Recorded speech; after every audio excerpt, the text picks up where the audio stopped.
Welcome to Fade Rovell, presented by BetMGM, where I, a square, go up against a bunch of sharps who decide whether they're going to fade me or not. Our Action Network analysts are Chris Raybon and Stuckey, and today we will preview the NFL Divisional Round. But first, we want to remind you that Fade Rovell is sponsored by BetMGM, the king of sportsbooks. They have an incredible offer for new users. Just sign up using the code ACTION, and you'll get a completely risk-free bet up to $1,000. That's right, ACTION. Your first bet is on BetMGM. First of all, let's say that this should be Shade Rovell, not Fade Rovell, because Darren was 5-1 this past weekend, which was very refreshing and very surprising. When you're 5-1, you bought all those points for zero reason.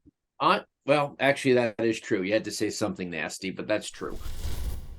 All right, let's get to Dallas and the 49ers. This is one of these games where I just stared at my Action Network app for like an hour to try to figure out what I was going to pick here, because I do have to pick here.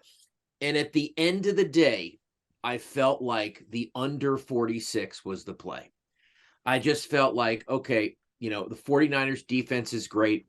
I feel like Brock Purdy, for the first time, is really just going to be pressured, not able to work. McCaffrey's not going to do enough.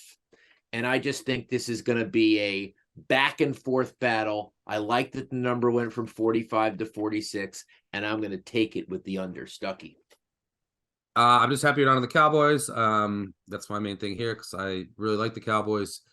After you were on the Bills, I couldn't take you being on two of my sides, my only two sides this weekend. You like the Cowboys to cover and win? I do. And I think that the San Francisco defense has cracks that haven't been exploited based on their schedule, even though at times they have. Look at Jarrett Stidham, look like Joe Montana.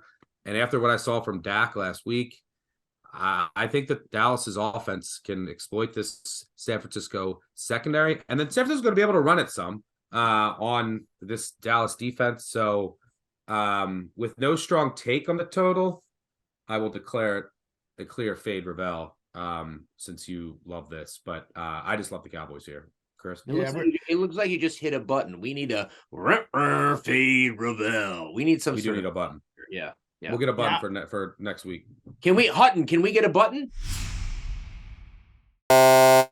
Where my wife bought 4 buttons. My pit bull is like 3 now, and she thinks she's going to train him to he's too dumb for this, but she thinks she's going to do it where like they can talk to you. So like she bought all these buttons where like he will hit like food, walk, I love you, cuddle. Like this is what she's going to try to teach him. So I'm going to use one of them for fade.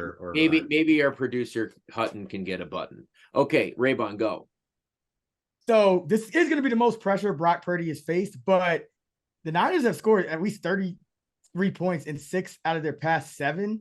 And it's garbage. On the other side, I mean, even last week, the Seahawks went over their team total and put up 23. So these 49er games have just been trending toward higher scoring games. Stuckey kind of mentioned the game against the Raiders was kind of questionable. 64 points against the Seahawks in the third divisional matchup. I would lean over, so I am fading you, Mr. Rovell. All right. Well, we will see how we do. And I will, when I go 4-0, I deserve a trophy next week. Well, that's going to do it for another edition of Fade Rovell. Be sure to subscribe to our YouTube channel to see other NFL Divisional Round previews, and let us know if you like my picks or if you're siding with Stuckey and Raybon and the Sharps and fading me.